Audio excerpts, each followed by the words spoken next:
Hello everyone, welcome back to 70s and 80s Talks. I'm keeping up with the more female artists theme, and I'm going to be reviewing another one of Cyndi Lauper's album. So I've already reviewed her first two studio albums, and this is her third studio album called A Night to Remember, which was released on the 9th of May 1989, so we are in the late 80s.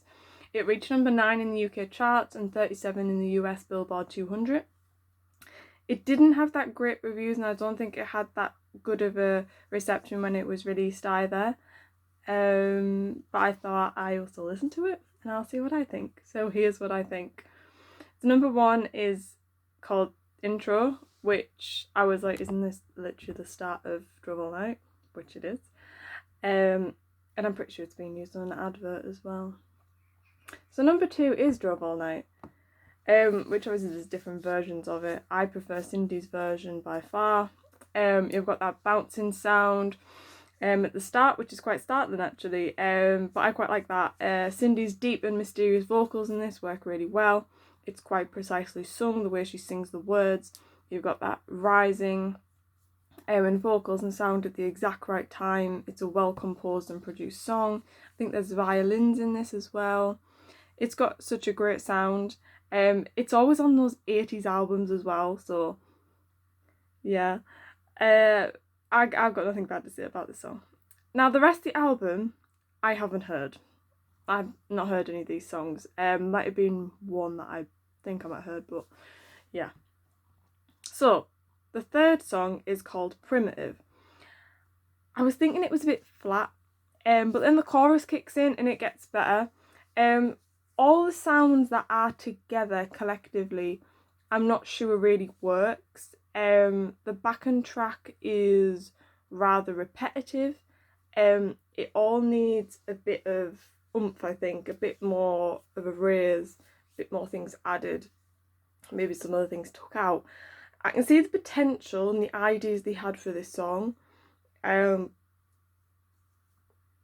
But for me, I don't think it really works. But other people, it might work. It really does depend. Again, there's no such thing as a bad song. It really just depends on what you like the sound of and what your opinion is. But someone might find this really well produced. Well, everything works well. There's a saxophone in this, which I found a little bit random. But there's bits which remind me a bit of a Michael Jackson song. And then there's a guy in there which starts like singing, and he just jumps in and out of the song. I don't know who that is. But I don't know what it adds to the song really. So number 4, My First Night Without You. It sounds very similar to Stand By Me, I think. It's rather Broadway sounding as well, which isn't for me. I don't listen to Broadway stuff. Cyndi's voice is good though. It's too slow for me though as a song, and quite quiet as well. So number 5, Like a Cat. When I saw that, I was like a cat? I was like, okay. The backing music is rather distracting from the vocals. I just found it, I found it, I just don't know. I don't even know the words to describe my thoughts when I was listening to this. They had a purring cat in it, which, yeah, it's called Like a Cat, so I guess, yeah. But in a song? No. Number 6, Heading West. I think this was the one I was like, I think I've heard it before, but maybe not. I think it's an alright song. Cyndi's vocals I like, but it's the rest of it, which is quite the same with all these other songs as well. Her vocals do range. There's backing music in that. The backing music in that it's quite simple. It's a repetitive, I'd say. Again, it's a bit Broadway-like. Number 7, A Night to Remember. It has an interesting start, which I feel like could have kicked off a lot more once that just initial start in the song had happened. I definitely think it could get stuck in your head, this song though. The lyrics are quite catchy. It's not really my thing though. It's a bit samey. It could have been better. Again though, Cyndi's vocals are good. It's just the rest of the song which just needs reworking, like, I think. I don't know if people agree with that, what I'm saying there, but maybe that's just because it's what I like the sound of. But again, somebody might like that song because they like that sound of a song. Number 8 is called Unconditional Love. Again, I just found it very slow. Her vocals do rise in this one, but the music doesn't really seem to match that rise. Number 9 is Insecurious. This song is better. It has more to it. It works better. There's everything in there. I could see myself listening to this again. The lyrics are quite good. I feel like everyone can relate to that. I feel like everyone is at some point in their life feels insecure. So I think everyone can relate to this song. We have better guitar in this one. I think this song definitely shows Cyndi's uniqueness as a vocalist. Number 10 is Dancing with a Stranger. I was thinking that I've heard a song called Dancing with a Stranger. It's Sam Smith, that's who I was thinking of. So this song, it's alright. There's backing vocals in this one. But it doesn't work for me. I just don't really like it, to be honest. Again, lots of sounds in there which I don't really think work together. I think at one point there was guitar and then this other really aggressive sounding bit of guitar on top, and it was just no, I didn't really like it. 11, I Don't Want to Be Your Friend. Cyndi's vocals are really nice, but the backing music could have just been cut at that beginning bit. I think it could have literally just been Cyndi's vocals, because the way she was singing in this one was quite pure and quite uniform. So I think they could have just done Cyndi's vocals, cut all the rest of the music out, and then brought that in a bit later on, but not the sound of what they've done with this one. Something different.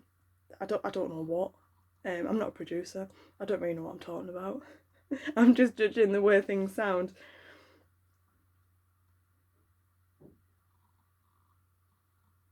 Yeah, I think Cyndi could have raised the voice in parts as well, with this song being quite, I think it could have had more of an intenseness to it, what she was singing about, showing a bit more emotion in her vocals, because she can do it. She has a brilliant voice. She can go up and down.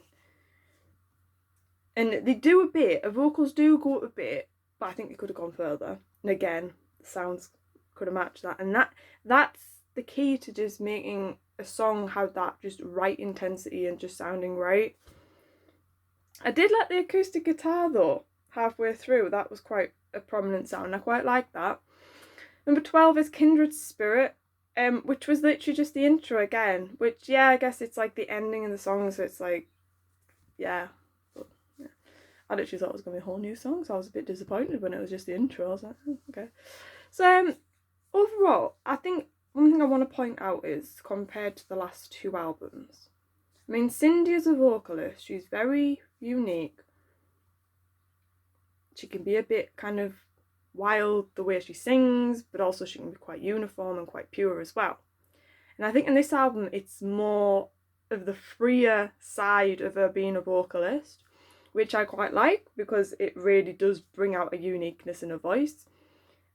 I would say in some songs it was a little bit too far for me, what I like the sound of. But yeah, I have got to admit I do agree with the critics of what was said, really. It's not that great compared to album 1. I mean, album 1, I love that album. But I think the reason why it's not Cyndi as a vocalist, absolutely not. She's a brilliant vocalist. It is the more production of the songs, I think, and the rest of the sounds in there, not matching with Cyndi's vocals. Just lots of sounds being thrown in there which don't work well together, using the same sounds over and over again throughout the song and not changing that, even in tempo. Yeah. So that is my review. I don't really like when I have a bit of a negative review, but again, it's just my opinion. It's not, I don't say there's such thing as a bad song, because there isn't. It's just my opinion of what I like the sound of. So, regarding next reviews. So I've been really getting into a certain band. that was actually formed in the 60s. They've been around for a long time. And that band is the Scorpions. I'm calling them the Scorpions, but it's actually just Scorpions. There's no the in their name. But it all just sounds strange to me, it just says Scorpions. So that will be, some of their work will be the next review. So keep a lookout for that. And I've got more reviews wrote, which I'll be doing videos for as well. So thank you for watching, everyone. Take care now. Bye bye.